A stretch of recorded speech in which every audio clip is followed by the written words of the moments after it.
And now I want to mention something else, and this is what I said, the connection between forgiveness and change. Change cannot happen without forgiveness happening first. Both of them are mysteries. We can never fully understand how forgiveness works and how change works. Change is instant. It happens in an instant. We can never pinpoint the exact moment, but we see and experience and know the result of it because we know we're different. We act differently. We feel different thoughts. And it may appear that it has been instant forgiveness and instant change, but since we are conditioned to see things linearly and our love affair with a straight line is still going on, contrary to so many examples that nothing really happens in a straight line, let's see it linearly. We understand that we need to forgive. We feel the feelings around it, whether it's hurt and pain and sadness, or whether it is remorse for our actions. And then we actually forgive. After that, or in that instant, change does take place. So I want to, in the end of this webinar, read to you something, a very short piece from The Power of the Possible. There is a lot on forgiveness in the book, and there are stories, true stories of people who have been able to forgive themselves and others and what happened to them as a result.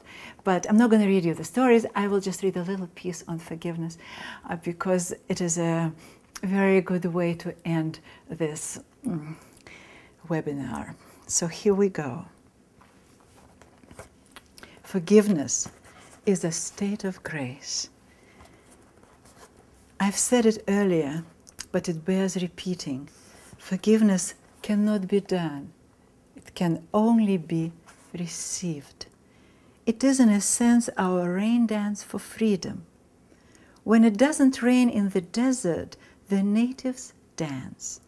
They dance a rain dance so that it will rain. And then at some point, it does. Does it rain because they danced? Would it have rained even if they hadn't danced? Of course, we say. The weather does not depend on a dance. Maybe so. But does it matter? They dance anyway. They dance so that it will rain. And then it does. We take the steps to forgive. We dance the dance of forgiveness. And then at some point, what we used to feel about that particular person, we don't feel anymore. It is simply gone. How did it happen? I've tried to forgive many times, but every time I did, I would just clench my teeth and my stomach would get tense and I would need a glass of water and then the telephone would ring and then I would have to deal with things and I just couldn't. It was the same every time, but I kept trying, just like I was supposed to. And then one day or one night, as I cried myself to sleep one more time, I just don't know what happened. I woke up different. I looked for my anger, and it was gone. The hate, I hadn't had a minute without it as long as I could remember. Where was it? Gone. You look for it in all the familiar places. You bring back the familiar images that used to make you cringe, but they don't make you feel the way they did in the past. Now, it is like watching a cartoon. They have lost their power, and you simply turn them off. What happened? When? When was it taken? Does it matter? Maybe your intention was all that was needed. Forgiveness comes from the realm of the miraculous. It is a magic that cannot be put into the words of our language. It defies our logic. It is beyond our intellectual understanding. Whatever we believe we understand about its mechanism does not begin to touch it. Forgiveness is a gift. Once we experience it, once we are touched by it, its grace changes us forever.